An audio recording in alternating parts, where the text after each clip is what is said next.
Siguro ang gusto mong malaman ay kung paano namin pinipili yung aming mga istorya.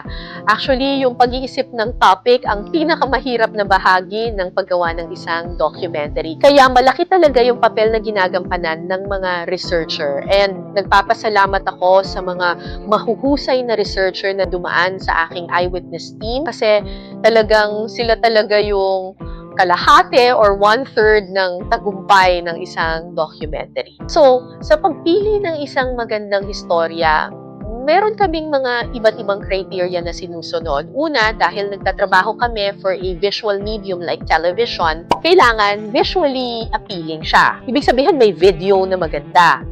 Number two, kailangan willing magpa-interview yung community. Kasi ang hirap gumawa ng storya na walang magsasalita, di ba? Or walang magpapa-interview.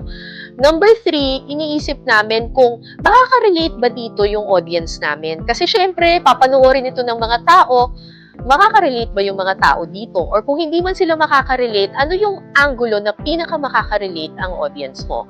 And lastly, gusto namin sana, kung gagawa ka na lang rin naman ng isang istorya, pipili ka na lang rin naman ng isang topic, wag lang sana ang criteria mo ay bago, sana nakapagpapabago rin or life-changing.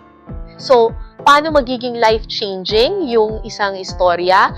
Depende yan sa pagkukwento mo. Kapag mahusay yung pagkakakwento mo, authentic siya at hindi yung pretentious, mas maraming mahihipo ang puso.